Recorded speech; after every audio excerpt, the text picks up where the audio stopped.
ડભોઈ નગરપાલિકા વિસ્તારમાં વિકાસના કામો વચ્ચે સ્થાનિક તંત્રની ગંભીર બેદરકારી સામે આવી છે। ડભોઈના વ્યસ્ત એવા ટાવર વિસ્તારથી લઈને ઝારોલા વગા દ્વારકાધીશ મંદિર સુધી હાલમાં પીવાના પાણીની સમસ્યાના નિવારણ માટે નવી પાઇપલાઇન નાખવાની કામગીરી ચાલી રહી છે, પરંતુ આ કામગીરી દરમિયાન ખોદવામાં આવેલા મસમોટા ખાડાઓને કોઈપણ જાતની સુરક્ષા વિના ખુલ્લા જ છોડી દેવાતા સ્થાનિકોમાં ભારે રોષ જોવા મળી રહ્યો છે। નિયમોનું સરેઆમ ઉલ્લંઘન, નથી બેરિકેડ કે નથી ચેતવણી બોર્ડ। નિયમ મુજબ કોઈપણ જાહેર માર્ગ પર ખોદકામ ચાલતું હોય ત્યારે સુરક્ષાના સાધનો રાખવા અનિવાર્ય છે, પરંતુ આ સ્થળ ઉપર કોઈપણ પ્રકારના સુરક્ષા બેરિકેડ લગાવવામાં આવ્યા નથી। વાહન ચાલકોને સાવચેત કરવા ચેતવણી બોર્ડ કે રિફ્લેક્ટર પણ નથી।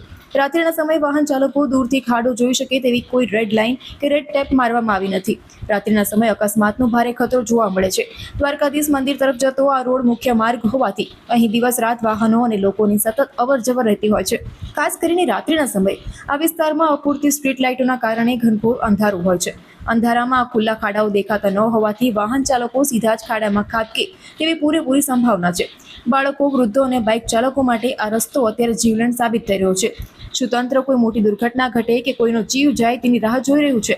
તંત્ર અને કોન્ટ્રાક્ટરની મિલીભગત સાથે વેધક સવાલો સ્થાનિક રહીશોએ નગરપાલિકા અને કામ રાખનાર કોન્ટ્રાક્ટર પર ગંભીર આક્ષેપો કર્યા છે। લોકોનું કહેવું છે કે પાણીની સમસ્યા હલ થાય તે સારી બાબત છે, પરંતુ લોકોના ભોગી થતી આવી કામગીરી સહેજ પણ ચલાવી લેવાય નહીં। કોન્ટ્રાક્ટરની આળસુ નીતિ અને નગરપાલિકાના અધિકારીઓનું આંખ આડા કાન કરવાનું વલણ નિર્દોષ નાગરિકો માટે આફત બની ગયું છે। હવે જનતા દ્વારા માંગ કરવામાં આવી છે કે તાત્કાલિક પગલાં લેવાય। સ્થાનિક રહીશો અને વેપારીઓએ એક સુરે માંગ કરી છે કે સુરક્ષા વ્યવસ્થા એટલે કે તાત્કાલિક ધોરણે તમામ ખુલ્લા ખાડાઓની આસપાસ મજબૂત બેરિકેડિંગ કરવામાં આવે અને રિફ્લેક્ટર્સ લગાવવામાં આવે।